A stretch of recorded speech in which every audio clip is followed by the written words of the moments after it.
Kedves vendégek, nagy tisztelettel és szeretettel köszöntök mindenkit a 2023. évi Országos Urbanisztikai Konferencián. Én Polyánszky Zoltán vagyok, én fogom levezetni az eseményt, amely idén a Hétfa Kutatóintézet és a Magyar Urbanisztikai Társaság közös rendezésében valósul meg. Ebben a körben külön tisztelettel köszöntöm Salamon Gézát, a MUT elnökét, Balázs Gábort és Csite Andrást, a Hétfa Kutatóintézet ügyvezetőit rendezői oldalon, és Böszörményi Nagy Gergelyt, a MOME alapítvány elnökét is, akinek külön nagy köszönet, hogy az idei évben helyet kaphatott a konferencia itt az egyetemen. Ki fejleszti a várost? Érdekek, konfliktusok és együttműködések a terület- és városfejlesztésben. Ez lesz a vezértémája a mai konferenciának, a mai alkalomnak, és a plenáris ülés előadói is elsősorban ezeket a kérdésköröket járják körül. Az idei évben kiszélesítettük a konferencia kereteit egyrészt a tekintetben, hogy helyet kapott benne fontos témaként a területfejlesztés is, másrészt a célzás tekintetében is szélesebb kört szólítottunk meg. Polgármesterek, ingatlanfejlesztők, szakpolitikai döntéshozók, a pénzügyi szféra képviselői, civil és a tudományos szféra képviselői egyaránt meghívást kaptak abban a reményben, hogy így olyan emberek is találkozhatnak, beszélhetnek egymással és megismerhetik egymás gondolatait, akik egyébként könnyen lehet, hogy erre nem kerítenének sort. Külön a lelkemre kötötték a szervezők, hogy mondjam el, hogy aki kamarai pontokat szeretne kapni az eseményen való részvételért, az ezt a regisztrációs pultnál jelezze. Na most a programot illetően először 2 köszöntőt fogunk meghallgatni, és 4 darab plenáris előadást. Ezt követően tartunk egy kávészünetet, tervezetten 11 óra körül, ezt a csúszás miatt mondom így, ott nyilván még más van kivetítve. Majd pedig a plenáris ülés folytatódik 3 további előadással és egy pódiumbeszélgetéssel. Ugye ezt követően lesz egy ebédszünetünk, tervezetten 1 óra után fog kitörni az ebédszünet, ami után több részre szakad a közösség, szekció beszélgetésekre, pódiumbeszélgetésekre kerül sor. Ezeket nem sorolnám föl mind, mert összeszámolva 6 különböző teremben összesen 16 szekcióra kerül sor, nagyon gazdag a program, de példálozó jelleggel néhányat megemlítek. Itt a plenáris teremben 3 kerekasztal beszélgetés lesz, ahol terítékre kerülnek a stratégiai tervezés, a bérlakás fejlesztés és a barnamezős fejlesztések kérdései. A gondűző épületben, amely itt a szomszédépület Magyar Urbanisztikai Társaság frissen megalakult közlekedési tagozatának a szekciója tart előadásokat, kerekasztal beszélgetést, egészséges utcák és terek és az agglomerációs közlekedés kihívásai témában Vitézi Dávid vezetésével. Fél 5-től a Moholin Nagy Művészeti Egyetem urbanisztikai kérdésekkel foglalkozó hallgatói is bemutatkoznak egy szekcióban. A Magyar Regionális Tudományi Társaság kerekasztal beszélgetése a régióközpontok fejlesztési lehetőségeit járja körül, és volt ennek a konferenciának több felvezető eseménye is. Ennek a témáját 2 szekció is tovább vezeti a szuburbanizáció és az agglomeráció témaköreiben.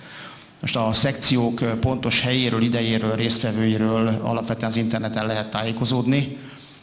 Senkit nem akarok önvizsgálatra biztatni, de ha megvizsgálják a saját nyakukat, akkor abban most található egy plastikkártya, amelyen 2 fontos információ is van. Egyrészt egy remélhetőleg ismerősen csengő név, másrészt pedig egy QR kód, amelyet a hordozható távbeszélő készülékek útján le tudnak olvasni, és akkor az remélhetőleg kijelzi, hogy az összes információt, de a különböző monitorokon is látható a helyszínen, hogy mi hol lesz a szekciók tekintetében. Mindenkit biztatunk arra, hogy a szekciókat követően térjen vissza ide a plenáris ülésteremben, mert még egy nagyon értékes kontribúciót fogunk hallani építésügyben a plenáris előadás keretében. Végül pedig kikiadásra kerülnek a HILD díjak és a közönségszavazás eredményeként kiadandó díjak. Erről úgy tudom, hogy mindenki előzetesen kimerítő tájékoztatást kapott e-mailben.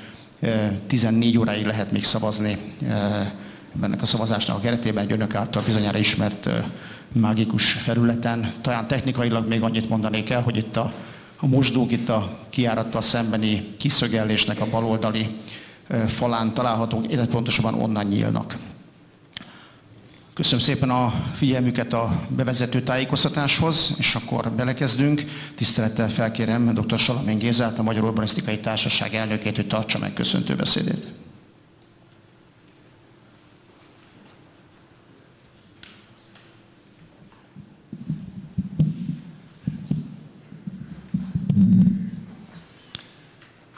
Tisztelt vendégek! Nagyon-nagyon nagy tisztelettel és sok-sok szeretettel szeretném köszönteni a 29. Országos Urbanisztikai Konferenciának a résztvevőit. Külön is szeretném köszönteni Karácsony Gergely főpolgármester urat, Mayer Gábor államtitkár urat, házigazdánkat jelentő Móli Egyetem kuratóriumi elnökét, Böszörményi Nagy Gergelyt, illetve Fűrjes Balázs fog még rövidesen csatlakozni, ha minden igaz, ehhez az első blokkhoz. És nagyon nagy tisztelettel szeretnék köszönteni mindenkit, aki előadással érkezett, aki a tudásával érkezett ide körünkbe, akik panelbe vesznek részt, azokat a valamennyi kollégát, polgármestereket, akik a körünkben vannak, fejlesztő cégeknek a képviselőit, hiszen a mai konferenciánknak a témaköre a szereplőkről szól, arról a széles szereplői körről, akik a városok és a térségeknek a fejlesztésébe részt vesznek. Felvezetőként engedjék meg, hogy egy kicsit a szereplők közül, a társaságunk küldetéséből adódóan egy picit a szakmáról, a urbanisztikának a szakmai szereplőiről beszéljek, és abban a megközelítésben, hogy tulajdonképpen a település és térségfejlesztés tervezés feladata átalakul, új kihívások jelentkeznek, és az egészen új típusú készségeket, képességeket igényel, és az ezzel kapcsolatos kihívásról és a feladatról szeretnék egy picit szólni. A társaságunk 1966 óta viseli azt a küldetést, hogy a város tervezés-fejlesztés, területi tervezés területén összefogja a szereplőket, és segítse tulajdonképpen ennek a szakterületnek a gyakorlatát. És igazából ez mindig így volt, de ma különösen igaz, hogy ez a feladat, hogy hogyan tudunk jó helyeket fejleszteni, ami a közösségnek jó, az országnak jó, illetve a világnak jó, ez folyamatosan változik. Éppen ezért azt szeretném mindenképpen kiemelni, hogy az ezzel kapcsolatos feladatok, és ezért az ehhez szükséges készségeknek is megújítására van szükség. Társaságunk számtalan módon eszközzel próbálja egyfajta tudásközösségként segíteni ennek a szakterületnek a támogatását. Elsősorban tudásközösségnek tekintjük magunkat, igyekszünk minden aktuális kérdésnek fórumot a párbeszédhez teremteni, ugyanakkor vannak szakmai kérdések, amelyekben megfogalmazzuk véleményünket, álláspontunkat, és ezt időnként kinyitjuk a közvélemény számára is. Amit nagyon fontosnak tartok, hogy 1966-ban alapították. Hát mondhatnák, hogy az Urbanisztikai Társaság, na ez egy régi csapat. Viszont szeretném nagyon-nagyon aláhúzni, hogy mi alapvetően ezen a szakterületen folyamatosan az innovációt és a megújulásnak a motorja kívánunk lenni. Szűkülő erőforrásaink ellenére a társaságunk is maga a profiljában is működik. Már elhangzott ugye, hogy egy új tagozattat tudtunk indítani idén ősszel, két kiváló szakember, Vitézi Dávid és Bodor Ádám kezdeményezésére a közlekedési tagozatot. Többi tagozatunk is aktivizálódik, és itt hadd emeljem ki a fiatal urbanista tagozatot, amely számtalan módon, eseménnyel és rendezvénnyel próbálja a fiatalabb generáció szempontjait behozni az urbanisztikai gondolkodásban. Nos, hogyha arról beszélünk, hogy mi a feladat, hogyan változik ez a feladat ennek a szakma számára, akkor azt kell talán kiemelnünk, hogy ma világszerte, és így itt Magyarországon is az elsődleges paradigmává, az elsődleges céllá a terület és településtervezés számára a fenntartható fejlődésnek a támogatása vált. Ez ma azt mondhatjuk, hogy az uralkodó és az elsődleges, legfontosabb paradigmája ennek a szakterületnek, ami sok mindenből adódik. Egyrészt abból, hogy ma már ugye a városi területeken koncentrálódik a népességnek lassan 2/3, az energiafogyasztás 2/3, az erőforrások felhasználásának 3/4 része, miközben a föld területének csak 5%-át borítják a városi területek. Itt koncentrálódik az emberi tevékenység, és ez az, ahol be tudunk avatkozni, és a fenntarthatóság elősegítésében valóban lépni tudunk.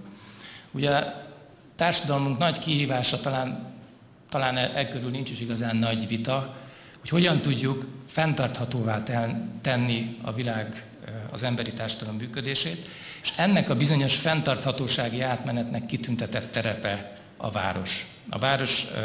A város, és éppen ezért a városfejlesztés számtalan eszközével tud, és tulajdonképpen kell is hozzájárulni ehhez. Vannak hagyományosabb várostervezési, fejlesztési feladatok, mint a városi szerkezetnek a formálása, a közlekedési rendszer, a mobilitás, a terület használata. De ezen túl városokban tudjuk a fogyasztási mintákat is befolyásolni, sőt a fenntartható közösségek megteremtésében is a helyi szintnek van kitüntetett terepe. A mi szemléletünk területi tervezés, várostervezésben mindenképp ez a komplex megközelítést jeleníti meg. Külön szeretném kiemelni a szakterület, illetve általában a területi és várostervezés felelősségét abban, hogy a városok kompakt módon tudjanak fejlődni. Ez ugye a fenntarthatóság egyik lényegi kritériuma, hogy mekkora lábnyomot hagyunk a Föld ökológiai rendszerén, mennyire fogyasztjuk a következő generáció lehetőségeit, vagy mennyire tudunk további lehetőségeket hagyni az ő számukra, hogy mennyire sikerül egy fenntartható városi formát megvalósítani, és ebben a szétterülő, a mezőgazdaság és természeti területeket elfoglaló urbanizációval szemben a kompakt város modellje az, amit mindenképpen minden eszközzel erősíteni és követni kell. Ezért is tartottuk fontosnak az urbanisztikai társaság részéről idén hangot adni annak az aggodalmunknak, hogy a tanyarendszerrel kapcsolatos szabályozás széles körben nyitotta meg annak a lehetőségét, hogy mezőgazdasági területeken is lehessen épületeket építeni. Ami még éppen ehhez kapcsolódó feladat, és mindenképp megoldandó itt Magyarországon is, a várostérségi koordináció, a várostérségeknek az együttkezelésének a problematikája.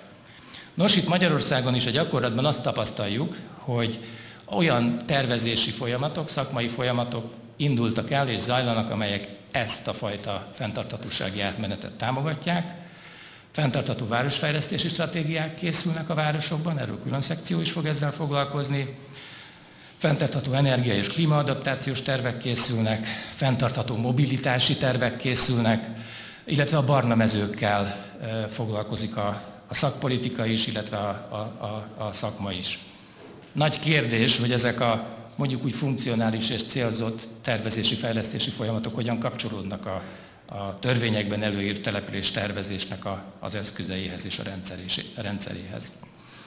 Most, hogyha azt mondjuk, hogy a várostervezés, városfejlesztésnek szerepe van egy ilyen fenntarthatósági átmenetben, akkor ki kell azt mindenképp mondanunk, hogy ebben az átalakulásban, ebben a folyamatban sok szereplőnek az együttműködésére van szükség. Szükség van az önkormányzatokra, szükség van a szakpolitikákra, a kormányzatra, és ami nagyon-nagyon fontos, szükség van a gazdasági szereplőkre. A városokban megvalósuló beruházások nagy részét fejlesztők, ingatlanfejlesztők, piaci szereplők valósítják meg. És természetesen szükség van az Európai Unióra is. Éppen ezért ma ennek a szakterületnek az igazi feladata, igazi kihívása, hogy képes legyen a tervezés ezeket a különböző szereplőket összehozni. Ma még azt tapasztaljuk, hogy gyakran úgy tűnik, hogy csak a döntéshozók, politikusok, vezetők feladata az, hogy ezeket az egyeztetéseket lefolytassák, de valójában egy jól működő tervezési rendszer ez szakmailag is képes lenne, akár az ilyen többszintű kormányzás jegyében, a különféle partnerségek jegyében mindezt megvalósítani. Nos, hogyha egyre inkább ez a feladata a terület- és település tervezésnek, urbanisztikának, akkor fölmerül annak a kérdés, hogy mindehez milyen tudásra van szükség. És hát itt azt kell mindenképpen megfogalmazni, hogy Magyarországon ez a szakterület, hát úgy mondjam, egy picit alul definiált. Igazából nem is született meg, és ma itt Magyarországon olybá tűnik, hogy talán nem is tudja senki megmondani ezt, hogy milyen tudásra és milyen képességekre van ehhez szükség. Európai léptékben egyébként ez a szakterület háromféle modellben fejlődött ki. Az egyik a felsőoktatási rendszereket nézve, az egyik ilyen megközelítés az építész-műszaki területnek egyik leágazásaként jelentkezett ez a szakterület.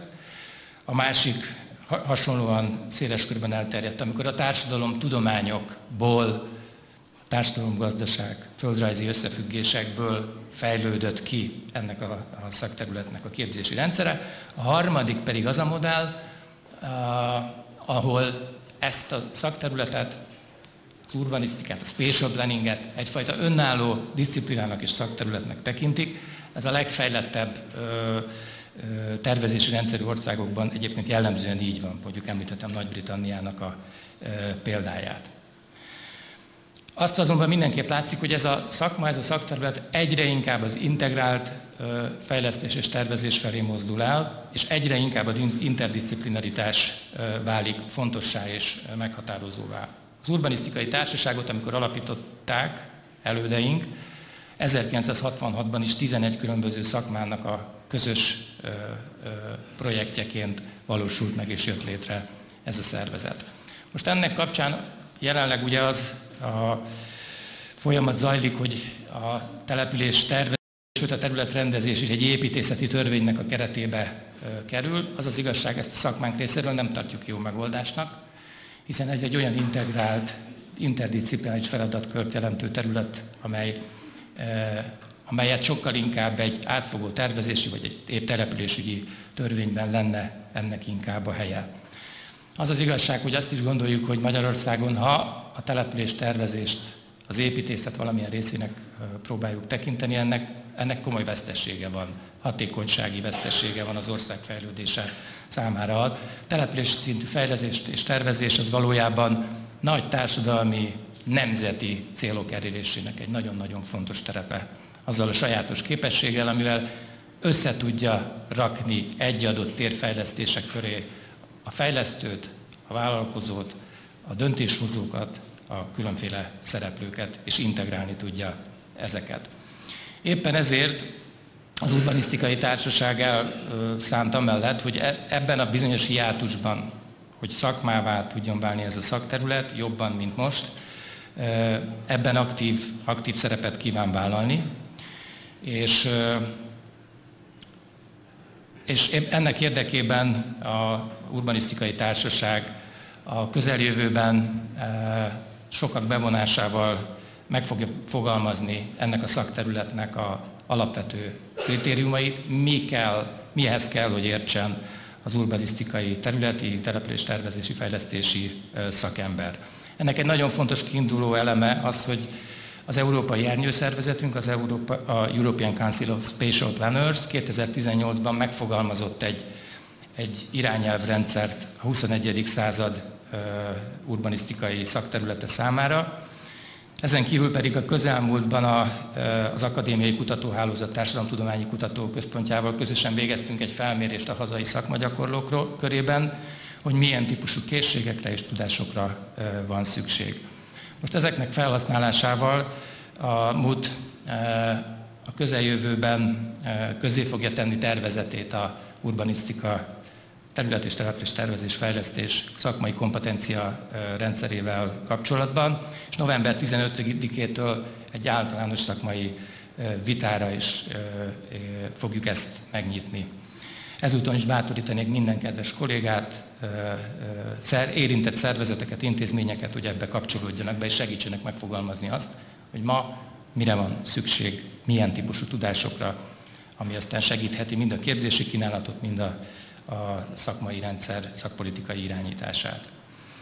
Úgyhogy ez az egyik ilyen fontos, ez egy kiemelt küldetésünk és feladatunk, hogy ebben segítsük ma Magyarországot, városait, térségeit, régióit. Végezetül mindenképpen szeretném megköszönni azt, hogy a mai konferenciára ilyen sokan eljöttek. Külön is szeretném szakmai szervezőpartnerünknek, a Hétfa Kutatóintézetnek a áldozatos szakszerű professzionális munkáját az esemény megszervezésében, és minden kedves résztvevőnknek, hogy itt van, velünk van, és közösen fogunk tudni a mai napon gondolkodni. Kívánok mindannyiunknak inspirációkban gazdag, sok új gondolatot, új kapcsolatot, új együttműködés lehetőségét hozó konferenciát. Köszönöm szépen!